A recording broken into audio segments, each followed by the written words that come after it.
Captain Marvel is the introduction of the most powerful hero in the MCU to date. It involves a complex web of characters new and old, and it's also a semi-prequel set in the 90s, which means there are a lot of questions left largely unexplored. Be warned, major spoilers ahead.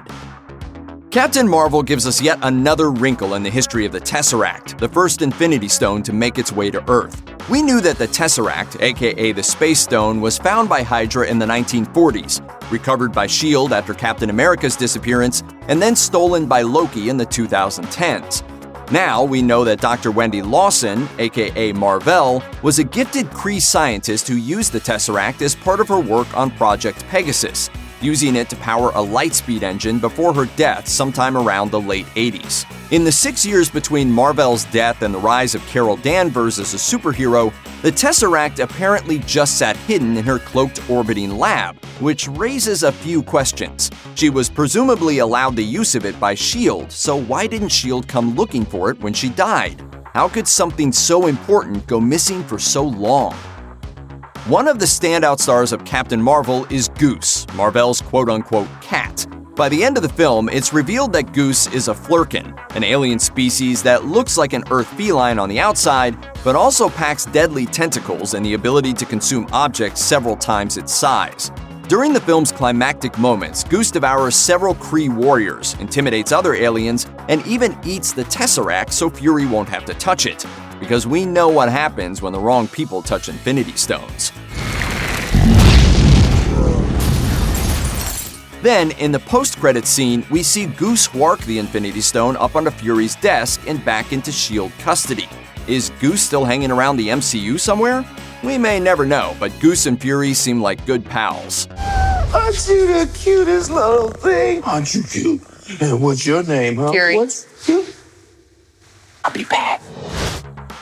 The legendary Nick Fury still has both of his eyes for most of Captain Marvel, and he's still rather green as a lowly level 3 S.H.I.E.L.D. agent. We know that clearance levels within S.H.I.E.L.D. go up to 10, with a couple of even more secretive levels above that, which is where Fury eventually ends up. The film ends around 1995, which gives him a little more than a decade to become director by the time he meets Tony Stark in 2008. We know he gets the director job after forming a relationship with Alexander Pierce, who leaves the position to become Secretary of the World Security Council. What we don't know is exactly how long that took. Fury's rapid rise through the ranks from a wimpy level 3 agent had to be meteoric, right? That's a yes or no question. Yes. Among the film's many familiar faces is Ronan the Accuser, Kree Dispatcher of Justice, and the main villain in Guardians of the Galaxy. There, Ronan is a rogue accuser who becomes a terrorist fanatic after his people sign a peace treaty with Xandar. But 20 years earlier, he's still obedient to the Kree government, working in close collaboration with Yon-Rogg and the rest of the Star Force. We know that Ronan eventually goes rogue, defies his people, and ultimately dies in a struggle over the Power Stone, which is not an uncommon theme for Infinity Stones. At the end of Captain Marvel, though, he says that he'll one day return for Carol, a human weapon.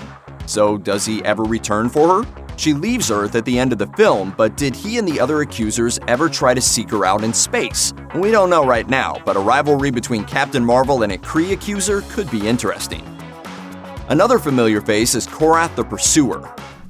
Who? By the end of his life, he's one of Ronan's top lieutenants, but his eventual defection to follow Ronan is hinted at only briefly, in a scene in which he seems more willing than Yon-Rogg to tell the accuser about Carol's whereabouts. The last time we see Korath in the film, he's battling Carol, only to be defeated along with the rest of the Star Force.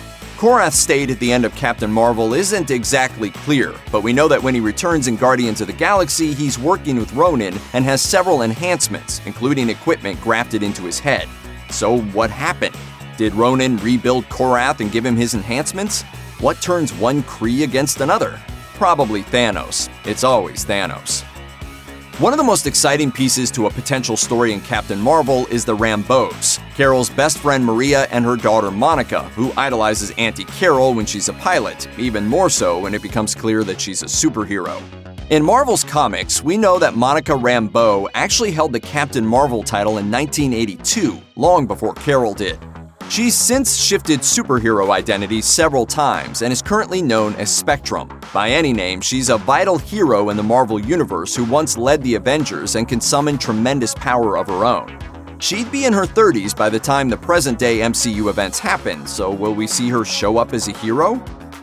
Skrulls are an insidious force that will infiltrate any planet using their shape-shifting abilities and ultimately take it over. The Supreme Intelligence tells us this, Yon-Rogg tells us this, and even Carol tells us this, except that it's a big fat lie. The remaining Skrulls in the galaxy are actually refugees, running from the Kree as they look for a new home, something Mar-Vell was hoping to solve with her light-speed engine. With Carol's help, they eventually head off into the stars to find a new planet to settle on, and that's the last we hear of them. Do the Skrulls find a planet to call home? If they do, then they've had more than 2 decades to colonize and rebuild since the events of Captain Marvel.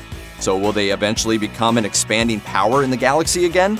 The resilience of the Skrulls and their ability to rise up and conquer again and again, even after their defeat, is one of their comic book trademarks.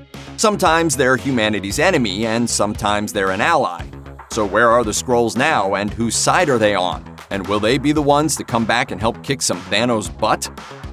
When Carol finally remembers how she got her powers and ultimately arrived at the Kree homeworld, everything she knows is flipped upside down. Instead of being an ally, Yon-Rogg and his pals are the ones who shot down Danvers and Mar-Vell's lightspeed ship and killed Mar-Vell. When Carol destroys the engine and absorbs its powers, Yon-Rogg abducts her and hides her memories from her for 6 years. After Carol finds out, she defeats her former mentor and sends him back to Hala, where he'll have to face retribution. So what happens to Yon-Rogg? Is it a light reprimand? Prison? Death by Flurkin? Will we ever see him again? In a universe this complex, anyone left alive is potentially fodder for sequels. Carol Danvers receives her powers when she destroys Mar-Vell's lightspeed engine, granting her superhuman strength, speed, resilience, and the photon blast that become her defining power.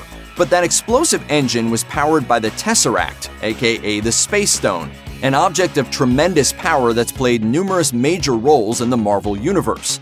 The Space Stone can transport its bearer across great distances, as it did with the Red Skull in the first Avengers and Thanos in Infinity War. We also know that it can possibly be triggered from afar, as Loki did in the Avengers. Carol Danvers gets her power from it just as Vision derives some of his abilities from the Mind Stone embedded in his head. Does this mean she can manipulate the Space Stone or use some fraction of its abilities? Is she as intimately connected to it as Vision is to the Mind Stone? Can she teleport? These are all enormous questions, and Avengers Endgame might ultimately provide us with some answers. We all know you have to be careful with those stones, though. Check out one of our newest videos right here. Plus, even more Looper videos about Marvel movies are coming soon. Subscribe to our YouTube channel and hit the bell so you don't miss a single one.